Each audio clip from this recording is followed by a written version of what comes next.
Good morning. Welcome to Veterans for Peace, the TV show. My name is David Ross.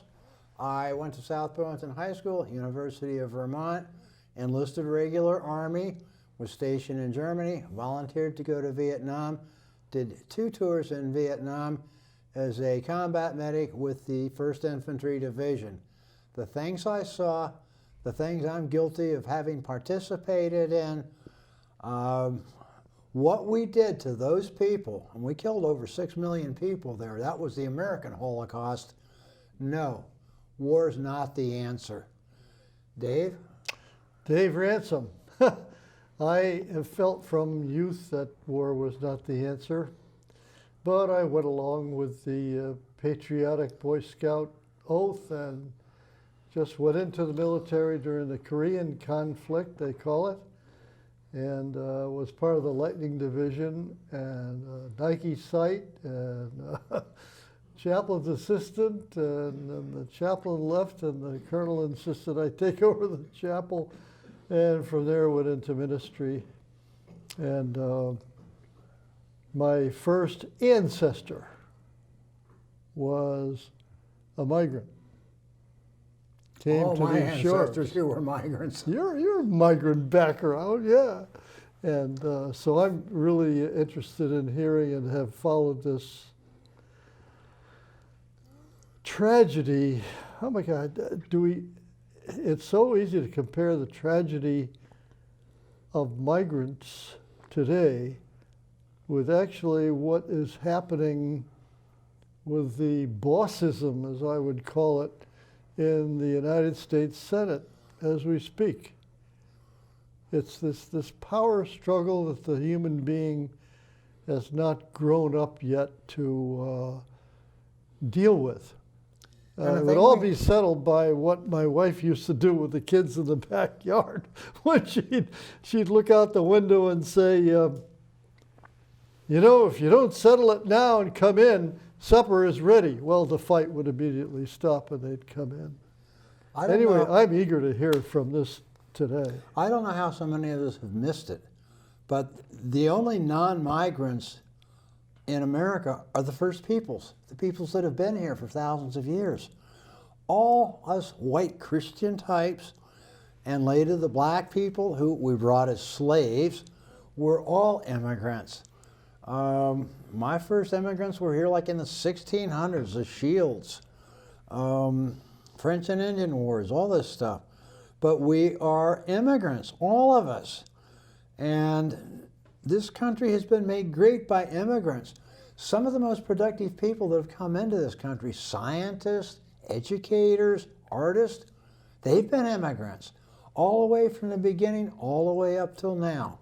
So with that in mind, I want to introduce our guest, who is from Migrant Justice, which is an organization in Vermont working to assist people who are up here working, trying to feed their families. Many of them are up here because South Central America, there's a climate disaster going on, drought. The crops aren't coming in. A lot of people want to get into America to work. They're willing to take the jobs nobody else wants to take. And those are important jobs economically that need to be taken care of. So Migrant Justice is the organization in Vermont that is addressing this situation, both the moral dimension and the economic necessity of having them.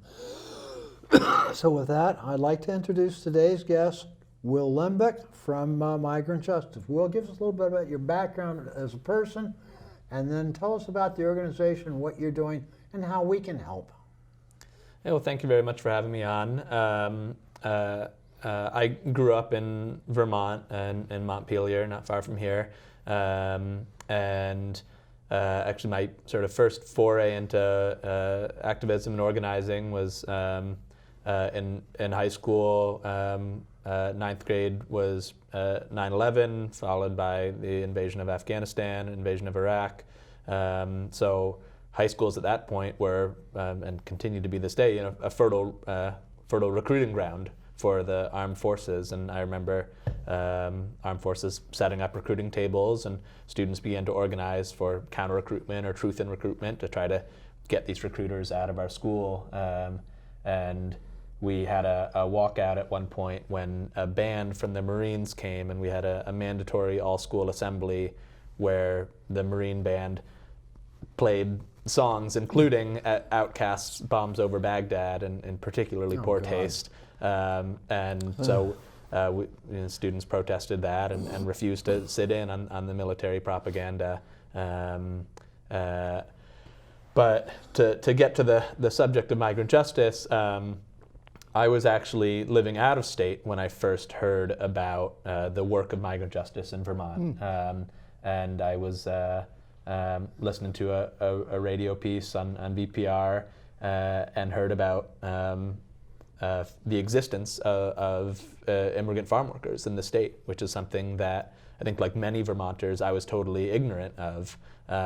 The dairy farms down the road from where I grew up, if you go into the milking parlors, if you go into the barns, it's immigrant workers, folks from Mexico and Central America. One of my first jobs was selling insurance door to door, which included farms, a lot of rural territory involved in this. And then also my last job working for Dish Network, putting up satellites for computer and TV and so on. And because there are a lot of Hispanic language programs available, some of the farmers, not all of them, but a good number of them, they were kind enough to set up a Dish Network out where the migrant workers lived, which were not generally the greatest conditions, but usually were acceptable conditions, pretty rustic. But they could at least get television, get news from home. So I've been aware of the presence of migrant workers up here for a long time. And the one thing I found out was they do critical jobs that most people simply don't want to do. They don't want to work in a milking parlor, wash the cows, take them out to pasture, bring them back in, pick the fruit, all these different things. That we bring migrant workers up here, which is kind of a key thing for keeping the economy of the state of Vermont going. Same with me. As most of the folks didn't want to pick potatoes. You know, when I was in grammar school, Ed Clark would hire anybody, and I was quite willing to make a few dollars. And so worked with the folks from Puerto Rico, from Latin America, South America, who would come up and pick potatoes. I could not keep up with them. They were fast. Yeah. They get paid by the weight that they bring in. Yeah. I'm sorry, go ahead. So Migrant Justice as an organization was founded about 10 years ago after the death of a young dairy worker, a 19-year-old from Chiapas, Mexico, named Jose Obeth Santis Cruz. His death, which was a totally preventable workplace accident, marked a couple things. One, it sort of pulled back the curtains on what had at that time been a totally invisibilized population, had been kept in the shadows, and despite the fact that dairy is one of the state's most economically consequential sectors and certainly its most iconic sector, nowhere in that sort of picture postcard of what Vermont dairy looks like were the immigrant laborers who are sustaining the industry. Can you expand on that story a little bit? Does everybody really know that story? His death, where he was pulled into a piece of machinery called a mechanical gutter scraper, basically in older style barns. Yep. There's a chain that goes around the gutter on the edge to take out the refuse and the manure. He wasn't trained and wasn't given proper clothing, and he was working by himself in the winter, and it was malfunctioning. He was trying to rejigger it, and he got pulled in with his winter coat, and he was strangled to death. And that inspired a couple things. One, people who knew him and sort of the community around him made a documentary film about the repatriation of his body to Chiapas. and used that as a sort of window into the migration of folks from southern Mexico to Do you have a Vermont. copy of that? That can be found online at our website, migrantjustice.net. Maybe for a future program we could run that. Yeah, yeah. So that film is called Silenced Voices. Silent, Is it on YouTube? Silenced Voices. silent Yeah. voices. Okay. And then his death also was a spark for the community itself to begin to come together, and it was this moment of sort of saying enough. We aren't going to keep living in isolation, in silence, and accepting the conditions as are. And people came to come together in community assemblies, meeting over food, talking about the common issues that immigrants in Vermont were facing as a community, and What began year to was envision that? collective solutions. The death was in December of 2009. 2009. People started to come together in assemblies in 2010, 2011, and then after a couple of years of organizing, Migrant Justice was formed as an organization, founded on those farm worker assemblies, which still to this day happen around the state. And then leaders from those assembly regions form a farm worker coordinating committee that provides leadership for the organization. And from the beginning, Migrant Justice was founded within a framework of human rights. Workers were very clear that this was going to be a vehicle to organize the community, to create power in order to advance collective solutions for human rights. And our work continues to be guided by a human rights roadmap or compass, where workers have identified the different areas in which rights are being denied, whether it's the right to freedom of movement, to quality housing, to just work, or to live free from discrimination. And over the past decade, workers have identified campaigns in order to address those lacks of human rights, those human rights abuses, and to advance those rights in the state. The fact that not all, because some people do get here on a work visa and so on, but the fact that an awful lot of these migrant workers are here illegally, that puts them in a situation, because if they can't legally be here, how do they go into the regular machinery to complain about mistreatment, about being cheated on their pay, about horrible living conditions, if that is the particular case? And as I said, there are some farms that treat these people very respectfully. There are other farms, all part of the human nature, that just exploit these people and don't treat them well at all. So if somebody is not being treated well, how do they complain without taking the risk of simply being deported? And then they're back home with no money to support their families. And the reason they're here to begin with is there's no money back home to support their families. Because we've made a mess of their government and their society. And because global warming has now caused these really horrible droughts. You know, some of these people coming here, they are some of the first waves of climate migrants. Climate migrants, Yeah, so I think later on in the show we'll get more into labor conditions and the various ways in which Migrant Justice is addressing those and creating transformative solutions. But you raise a good point around sort of why are folks here to begin with. And one corrective that I would say is that we don't use the word illegal because no human being is illegal. And I agree, that is the politically correct thing.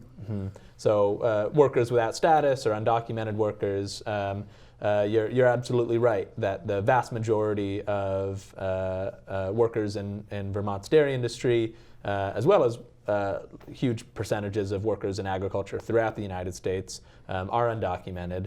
And that, of course, is by design. This country has an intentionally restrictive immigration system that, as one author's put it, puts a do not enter sign on the border, followed right underneath by a help wanted sign. We have an economy that's reliant on a permanent subclass of workers whose lives aren't recognized in the United States, but whose labor is needed. Another phrase that we use and hear a lot is immigrants saying, "We're here because you're there." The fact that immigration in the United States doesn't happen in a vacuum. It's not because people around the world yearn for the land of the free or whatever propaganda we're asked to believe. It's because of specific histories of U.S. violence, intervention, and imperialism in countries around the world. And that happens in a number of ways. It happens through imperial violence, direct warfare, and support for violence and war in other countries. Of course, in Central America, we have the not so distant history of the U.S. support for right-wing covert warfare, which is not officially acknowledged as going on. Right now, the United States is involved in 8 wars, and I'll bet very few people can list them all. Mm-hmm.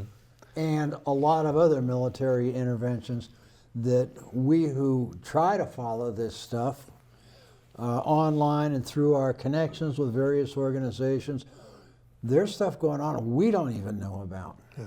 So, One of our members, he doesn't attend meetings. He's usually around the world someplace else. Sam Curson in Katja was a Goddard College graduate, and he went on to form Dragon Dance Theater, and he has gone to South America, Central America, and what he does, Sam and Katja go at the behest of a mayor who may be a very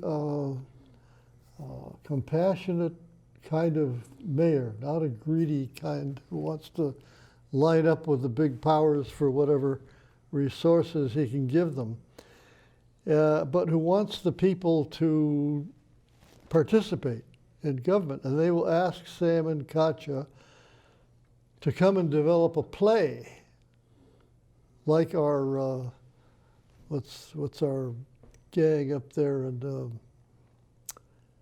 Vermont, with the tall statues and what. Bread and Puppet. Yeah, Bread and Puppet, thank you.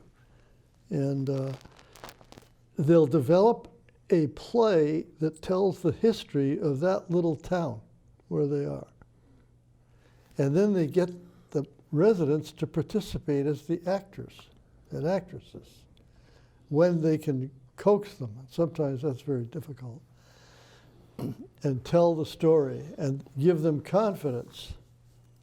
So there's a countermeasure there to reasons why they would later become migrants. But it's our government that keeps talking about democracy and instead just simply withdrawing resources through power plays, like we see happening in the U.S. Senate today. But just power plays to get my will shall be done rather than finding out what the general will is. Mm-hmm. Yeah, and so we see imperial military intervention. We see the tremendous point that you brought is the violence of climate change is now a huge driver for migration globally and will continue to be for decades to come, even in the best case scenarios for climate action. Even if we do all the things necessary to end the pollution of the air, this will go on for another 20 years. Mm-hmm. The only hope is that at one point, chlorofluorocarbons, the stuff that used for, in refrigerators, all the air conditioning, and manufacturing a lot of products, the chlorofluorocarbons were were destroying the ozone. And it was at the point where I think it was Monsanto said, well, if it's going to cause skin cancer within 10 minutes of exposure at some point in the future, people just need to wear hats. I mean, it's just like flip about it. Like so many of these issues, they just fake news. But the thing was, they proved it. The scientists, and the first scientists who came up with this were absolutely derided as fake, phony, alarmist. And then all the science started coming in. And finally, it was undeniable. We were destroying the ozone, And it would get to the point where you would not be able to go out without totally covering your body, or you would get skin cancer and you would die. And they basically stopped manufacturing it, found alternatives, and now the ozone is healing. So from that parable, there is hope. But it seems to take to the last moment of a crisis to get there. We're doing the same thing with migrant workers and things on other issues. We wait until it just becomes an uncontrollable nightmare. And then finally, a little bit of reason starts to seep in. Maybe, where are we with migrants? So let me try to get this point out about the causes of migration, if you'll let me. You talk about climate change, and there's a very clear link to folks in Vermont right now. There's a large group of people from Tabasco, Mexico, which is a state that has experienced terrible flooding over the past couple decades related to climate-fueled extreme weather events. And then you go from flooding in Tabasco to drought in Central America, also climate-fueled. And that's a very specific driver for folks being unable to make a living in farming, which they've been doing for generations, and having to leave their home and come here. And if you talk to farm workers in Vermont, you'll hear many of these stories where there's a very clear link to climate change. And then you add on to that the economic links as well. The violence of U.S. neoliberal policy towards the rest of the world, most spectacularly achieved through NAFTA, which, as of a couple of days ago, has just had a new coat of paint slapped on it, and is now the U.S., Canada, Mexico free trade agreement.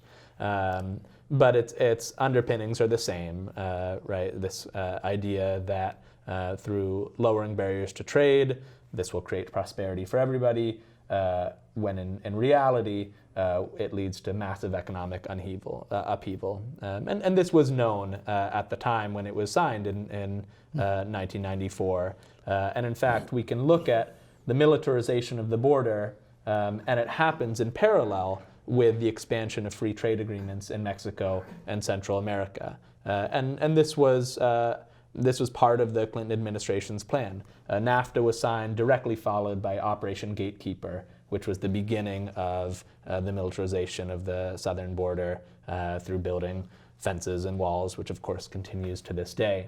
You look at the mid-1990s, about 500,000 Mexican farmers are losing their land every year because of the lowering of protections for corn and the Mexican market being flooded by cheap U.S. agribusiness corn.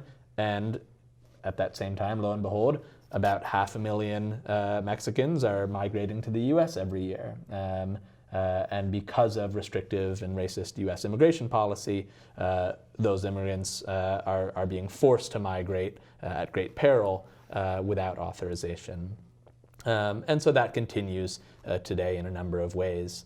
And when you look at the economic causes of migration, that's where it sort of connects to why are people in Vermont and why is the dairy industry so reliant on immigrant workers?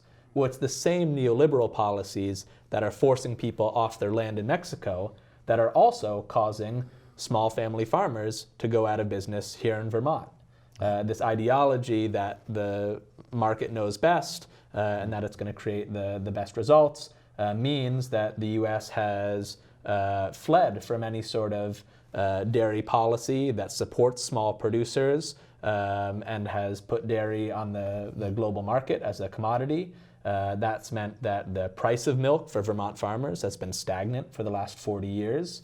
And it means that this traditional model of family farming, that you have several dozen head and it's the family and maybe a neighbor milking sometimes, is no longer economically tenable. So since 1950 to today, over 9,000 farms have gone out of business in Vermont. In 1950, we had about 10,000 farms. Now it's well under 1,000. And in order to survive, those farms that do remain have to buy up the herds of their neighbors, buy up the land of their neighbors, try to grow to scale in order to still make a profit. And as they're growing, well, they need to start hiring more workers. And who do they hire? It's the workers who have been displaced from their land and are here coming to Vermont and have to accept conditions that otherwise Vermonters would not work in.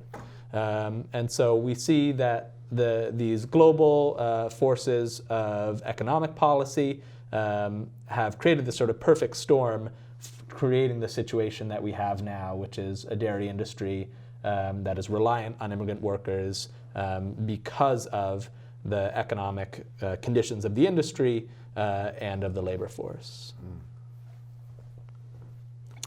Within that, we get our milk from Quarry Hill in Jeffersonville. It's a family-run farm, and it has multiple facets, which is, I guess, where some of them have gone. Mm-hmm. But they continue to make a couple dozen Jersey cows, and what they have every other day goes to Stonyfield, Mm-hmm. and every other day we can get Yeah. the raw milk. Yeah. The odd thing is, if you buy a cup of coffee there, which is very good coffee, by law they can't use their own milk for the cream. Mm-hmm. They have to use something from another commercial outfit. But is there any counter force like that that is viable within the economy? Yeah, so these circumstances have created an industry now that is where the denial of basic human rights from workers pervades throughout the industry. Since Migrant Justice's founding, and of course we heard about this horrendous death of a worker, workers have talked about their experiences with low wages, long hours without sufficient break, substandard housing, high risk of injury and illness, a total lack of stability and protection in the workplace. And this is due to a couple factors. One is because agriculture in the United States is exempt from many labor laws, and that goes back to the grand bargain of the New Deal, where in order to get support from Southern senators for the New Deal, FDR excluded two industries from labor protections. They were agriculture work and domestic work. Yep. Now, why were those two industries excluded? Because those were the industries where black people, the descendants of slaves in the United States, were most prevalent at the time. And now we see that those industries, which continue to be excluded from many labor laws, those are two industries where immigrant workers are most prevalent. I'm curious. Some of the greatest fortunes created in America were created by the railroads. Individuals got money together the good old capitalist way, and they built railroads. And farmers, especially those out in the Midwest, West, they had to use the trains. It was the only way to get fresh produce in. And the railroads charged so much, they almost made nothing. And that was where the Grange was founded. And the Grange was founded to organize people to withhold their products until the railroads brought prices down to a reasonable level where they could actually make a profit and so on. Is anything like that going on or envisioned for the foreseeable future as far as regulation of milk prices? Whatever happened or what can happen?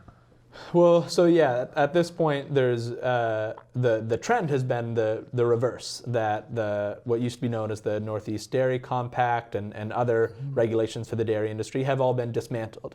And the industry structure is what's known as a monopsony, not a monopoly, but a monopsony. That means that the prices are controlled, a monopsony. Monopsony? Yeah. I haven't heard that one before. Yeah. The prices are controlled by a very few number of buyers. And so the producers, they are price takers. They have to sell at the price that the market gives them. Meanwhile, the Dean Foods of the world they are these massive corporate conglomerations where they've bought up all the buyers, and so they're the ones setting the price for the market. And that's why farmers in Vermont today are selling their milk at about the same price as they were in the mid-'70s, because there aren't any price supports. There's no government supply chain management. The role of the government has been, we'll let the market decide, and this is what the market is creating. And in the meantime, the cost of running a farm is increasing, and yet the prices are staying the same. Certainly. So they're being squeezed out of any margin at all, at some point in the future. Yeah.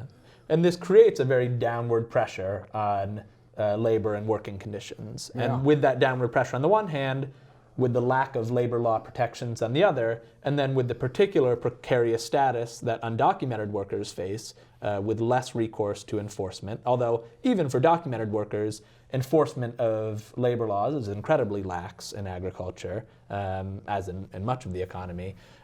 You have this series of conditions which makes labor abuse and human rights violations of workers incredibly rampant. And so you see in Vermont right now, around half of workers in the dairy industry are getting paid below minimum wage. The average worker is working between 60 to 80 hours a week. Of course, no overtime pay. And about half workers are working 7 days a week without a day off. Things like vacation days, sick days are almost non-existent. Some farms do provide them, but very few. And then housing, where immigrant workers rely on, and farms rely on providing housing for workers, is very often substandard, with heat that goes out in the winter, lack of potable water, serious structural flaws where the roofs leak or the plumbing doesn't work. Heating is just not up to standard at all. And then you have health and safety violations. So almost 100% of workers that we surveyed in a recent survey report injuries with the animals, with machinery, with chemicals. I mean, workers working with formaldehyde and other dangerous chemicals, not being provided with personal protective equipment or training. And if you get formaldehyde and splashes back up in your face. What's that used for? That's used for the cow foot baths, a disinfectant on the on the cow's feet. And when workers do get injured, because invariably they do, or when they do fall ill from exposure to chemicals or to sawdust in their lungs, access to workers' comp insurance or even a sick day to go to the doctor is extremely limited. So these are the baseline conditions of what's behind Vermont's postcard of a dairy industry, right? This thing that we rightly have pride in the state. At the economic level of serfs in the dark and the Middle Ages, basically. Yeah, I mean, the conditions are extremely grim for many, many workers in the state.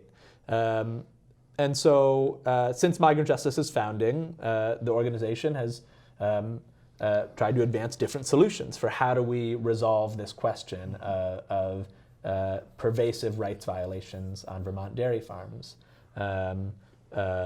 Unionization, of course, there are extremely high barriers for agricultural workers, particularly immigrant agricultural workers, to form unions. Workers have organized on their farms and won a lot of very important victories. Collective action to get a raise or to get new housing or to get vacation days. But those victories have not proven stable and have not been widespread enough to really transform the industry, because workers will organize, get a raise, but then in a couple of years they move on, and the workers who come in, they're back at this base level. So around 2014, farm workers through Migrant Justice began to look around the country for where have there been models where workers have organized to transform an entire industry, where workers previously had been excluded from many rights, and how had they achieved inclusion in these basic fundamental human rights. and stumbled upon a group of tomato pickers from South Central Florida called the Coalition of Immokalee Workers. This area of Florida, where Immokalee is the sort of center town, is responsible for the vast majority of winter tomatoes in the country. A very important region for the industry. This group of tomato workers, Coalition of Immokalee Workers, or the CIW, had pioneered this model that they called worker-driven social responsibility through a program they created called the Fair Food Program. In 2014, dairy workers went to Florida to look at the Fair Food Program in action and learn about this worker-driven social responsibility model. They brought it back to Vermont and adapted the principles to create what's now called the Milk with Dignity program. And the basic idea of worker-driven social responsibility and what's behind the Milk with Dignity program is this realization that the economic forces that are creating this pervasive rights violations isn't about the relationship between employer and employee as it's usually conceived, but it's about corporate supply chains. Yep. That it's the corporations at the top of dairy supply chains who are making the bucks out of the industry. It's not the farmers, Yep. it's the corporations that they have to sell to. Yeah. And it's those same corporations that ultimately have a responsibility for ensuring that their products are being produced without the human rights violations of the workers. And so Milk with Dignity takes as its central concept this supply chain organizing, that corporations have a social responsibility for ensuring just conditions, but that in order for that to be effective, it can't be this sort of classic corporate social responsibility where Nike or whomever says, okay, here's our code of conduct for suppliers, and we really expect you to comply with this code of conduct. These sort of empty shell PR corporate social responsibility moves, which have become very prevalent Then in they put the hundreds corporate of people world. in a dilapidated building in Pakistan making brand name American clothes, and they lock all the doors so people won't go out for whatever reason. And then the place burns down and several hundred people are burned to death and say, oh yeah, well, you know, whatever, we can't control everything. Yeah, and so I mean, this example, the Tazreen factory fire in Bangladesh, one of the most horrific industrial accidents of all time. That factory had been inspected just prior to that factory by one of these corporate social responsibility auditing firms, and they had signed off on everything. They said that this factory is up to code, that the corporations that are buying clothing from this factory, they're meeting their obligations. And this has been what corporate social responsibility has achieved in the past decades. And it's a great deal for the people doing the inspections because they're getting paid by the people who want them to do the inspections, and in many cases, they're also being paid again by the people they're inspecting. Sure. To give them a clean bill of health. Yeah. So everybody's happy except, the workers, the workers. Yeah. So worker-driven cares? social responsibility says, yes, it's the corporation's responsibility to enter into these agreements, but it's only effective if it's a program designed by the workers themselves and with clear enforcement mechanisms created by the workers themselves. And that's what Milk with Dignity does. So it says that dairy corporations should sign legally binding agreements with Migrant Justice saying that they will source from farms that enroll in the Milk with Dignity program. Those farms have to commit to comply with a farm worker authored code of conduct that's comprehensive, that covers all of these areas: wages, housing, scheduling, health and safety, protections against discrimination, harassment, retaliation. Workers need to be educated on those rights. So it's not some code of conduct that lives on a wall or on a website somewhere, but it's actually rights that workers are taught so that they are empowered to become frontline defenders of their own human rights.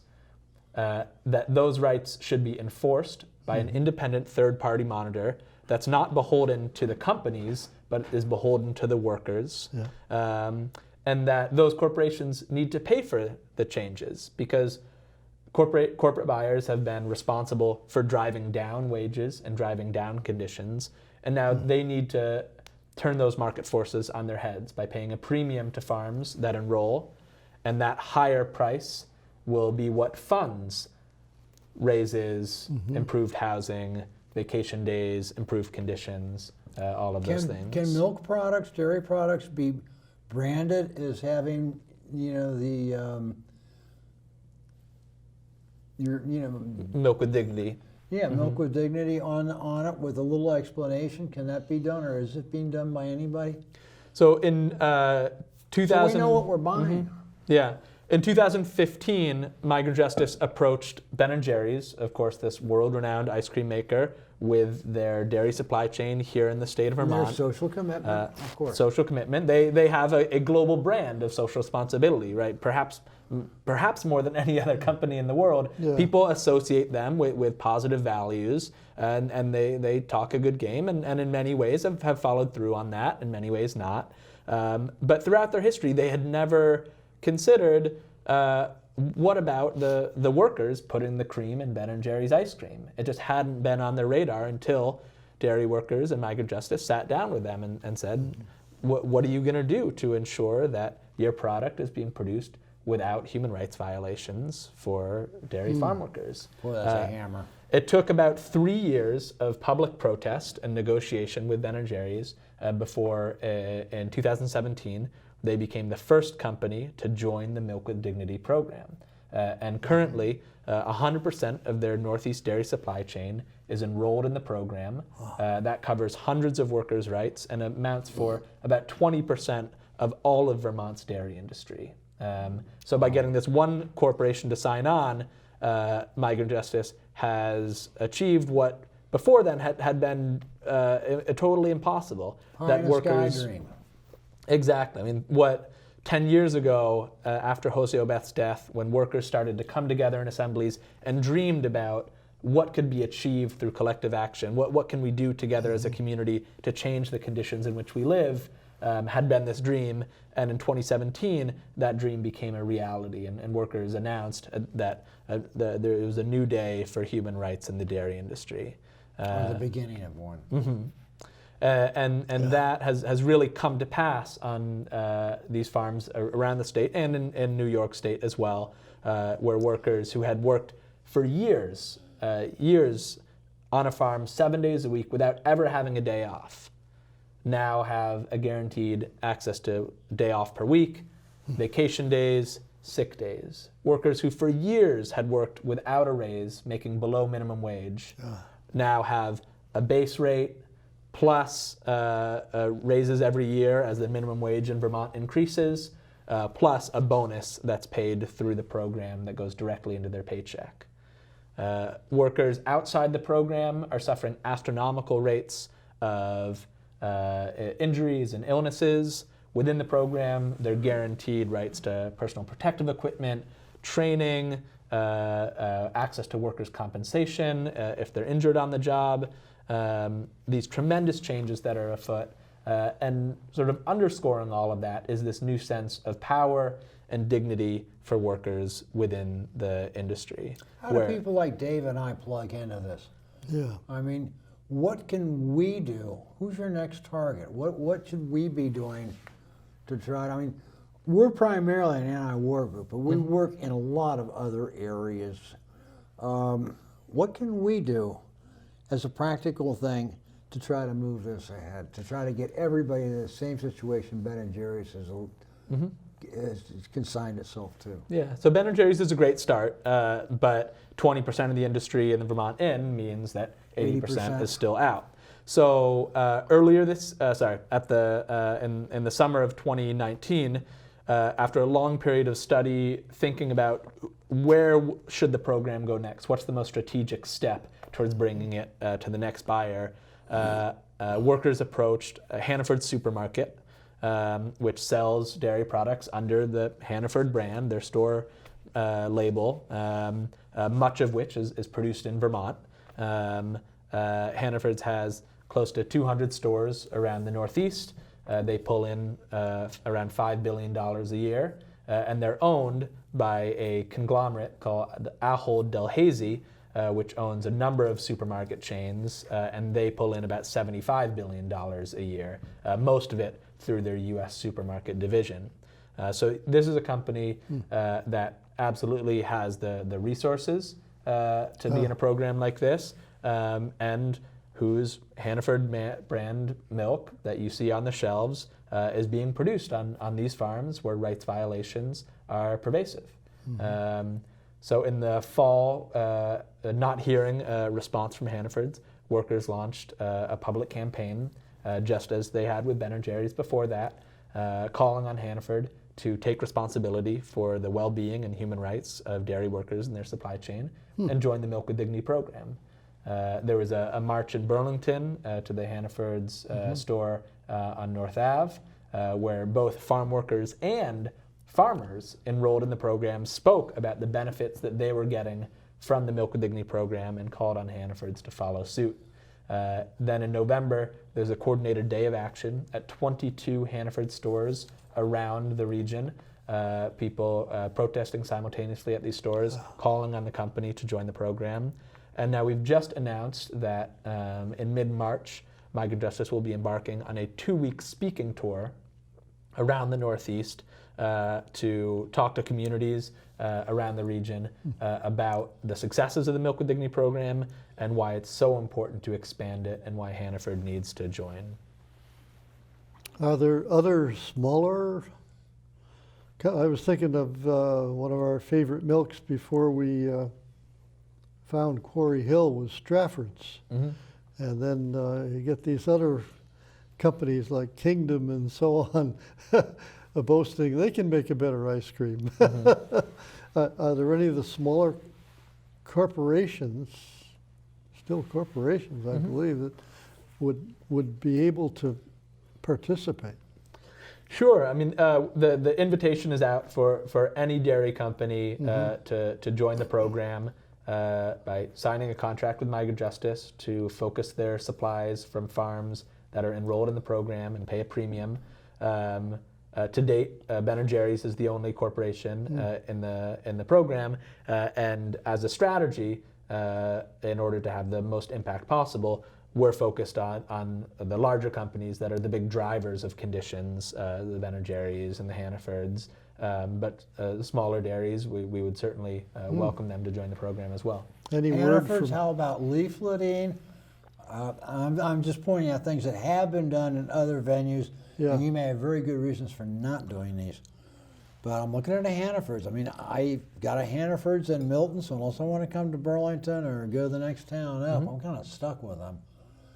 So I'm just wondering, like, what about leafleting at Hannafords, talking with their management, politely, respectfully, but firmly, up to the point of either just trying to turn customers away or blocking it up and shutting it down. Sometimes you have to do crazy things to get any kind of news coverage. The news doesn't just come and cover something because it's important, it's dignified, and it should be covered simply because it's the right thing to do. They say if it bleeds, it leads. And a lot of the stuff that you get on the news is just, you know, I look at it and my thing is, how does this affect my life or the people in my community's life? Or is this just garbage? I mean, do I need to know about this guy's third drunk driving? And so much of the news is just, you know, this garbage. And then issues like this, or revelations about a new war that's about to start, those things don't get covered. Yeah. Our media is just, you know, Goebbels, the head of the German propaganda ministry, he'd be proud of how things are handled in American news. Yeah. You have to go online to alternative news sources, and not all of those are trustworthy. So what are you going to do? Well, to take action in support of the campaign, you talked about leafleting, other things. Folks can go onto the Migrant Justice website, migrantjustice.net, and we'll send you leaflets and postcards. And folks right now are going to Hannaford stores, standing outside, talking with customers as they go in, giving them leaflets to hand into the customer service window, and also getting customers to sign postcards that will then send to the CEO of the company. So it's migrantjustice.net. .net. Okay. Now, does this also reach out? Vermont's becoming known as a beer state. Does this reach out to the Hops. to the hops and the? Yeah, we are focused on dairy. We don't have members who are working hops right now. With the growing cannabis industry in the state, some cannabis farms are starting to employ immigrant workers, and we're seeing that. So perhaps in the future we'll see a weed with dignity. I don't know, but for now it's focused on the dairy industry. Did I mention Stonyfield earlier? Have you had any inquiries or discussions with Concord, New Hampshire? Or? Yeah, we have not talked with Stonyfield. No. That would be, I would think, a prime customer. And then also in Vermont, the cheese industry related to the farms. Well, again, that's dairy. So they're all part of the dairy. Not with the milk, milk and rennet and whatever. Some known as particular as cheese makers. You got Cabot. Are they inquiring at all? Cabot is not part of the program. No. So Cabot's targeted? At the moment, we're focused on Hannaford's. So focus on Hannaford. Okay. Yeah, you build a great building one block at a time. So Hannaford's the next block after Ben and Jerry's. Then we go from there. Okay. And like the black people used to say, when they looked at church signs, all are welcome, Thing that but this bothers would me be about real. this is, thing that bothers me about this is I'm retired. Now that doesn't mean I don't do anything. I got a house built in 1788. Nobody else would buy. I have an asylum person I watch over as I a can daughter, testify to that. as an adopted daughter, and a lot of work goes into making everything go well with her. I got a brother who's dying. It's like, okay, and I do a lot of work with Vets for Peace and some other groups. So I spend a lot of time online just looking at stuff, trying to find stuff out, trying to get reality. And I consider, after our conversation here, how little I know about the migrant justice thing. And I consider myself to be much better educated than the average person because my workplace, my career now is social change. It has been for over 50 years. But now it's sort of like moving out past just veterans' issues of war, peace, and benefits into other things. And I like to look at the Migrant Justice Program and liking to think that I'm astute, up to date, well informed. I'm really ignorant about a lot of this, which is one of the reasons we wanted to have you on the show. But I'm just wondering, just the general population in Vermont, how many of us are aware of this? And everybody can do something, even if it's just send in $10 to help out with printing cost or something. Well, it's all part of the big picture, too, Well, the economic picture. There's a lot of different, somebody said, what's wrong with America? And the person replied, what's right with America? Yeah. So you still have people in Congress who, will turn away from anybody talking about what is communism, what did Karl Marx intend for the workers in the coal mines in England. And then you have others who just won't talk about. Well, the great irony is capitalism. Your 5-day work, your 5-day, 40-hour work week, your end of child labor, your unionization, your general access to some level of benefits. All of this, the right to strike to protect your wages or advance them. All these things, where do they come from? They came from the communists. They came from the socialists. They used to be politically important in America until the rich guys and their media, because it's not our media, their media, basically told everybody, they just put major effort into letting everybody know that the communists were subversive and they'd take over and you'd lose all your rights. It's just BS. But there you have it. Inflation is the key word. We not only don't have a democratic government, what voice did you have in choosing who even got on the debates? Yeah. I was for Jill Stein. She never made it on the debates last time around. Yeah, we're just ignorant, and we're kept ignorant, and that's what we need to rise above. We need to know these things, and we need to get involved. Yeah. Are they learning it in school, I wonder? Are you Yeah. in touch with schools at all? Well, Yeah, we do a lot of presentations in schools, and, Yeah. and we have a curriculum that we share with teachers K through 12. We're in a lot of universities as well. So Oh. any educators who are watching, please do reach out to us, and Yeah. we're happy to provide resources for students. that's great. If somebody's interested in working with you, I think we've got a thing that's going to be on the bottom of the taping that's going to have your number. So I would really urge people. I mean, yeah, there's a lot of things you can put time into, but one of the reasons that we're doing this show today, this is an important issue. This is an under-the-table issue. This is an issue that even people that spend a lot of time researching and looking into things are inadequately aware of and not plugged into. So this is certainly something that if you believe in justice and fairness, you're concerned about changes from the global weather patterns, which are driving a lot of the need for people to come here to find work, which is how all of us got here. People looking for religious freedom, looking for work, looking for opportunity, looking for land. Migrant Justice is a really good thing to get plugged into. The Milk with Dignity program is something well worth supporting. I'm going to start talking to Hannaford and Milton, and as I come into Burlington, talking to some of them. If enough people talk, then it starts to become an issue. Every issue starts with one conversation in the beginning. So maybe those of us that shop at Hannaford, while we're in there, we can ask to see the manager. And talk to them about this a little bit. Do you have anything you'd like to finish up with to leave us as a... Yeah, well, thank you very much for having us on. It's an honor. And It is yeah, an we invite honor. folks to go to migrantjustice.net.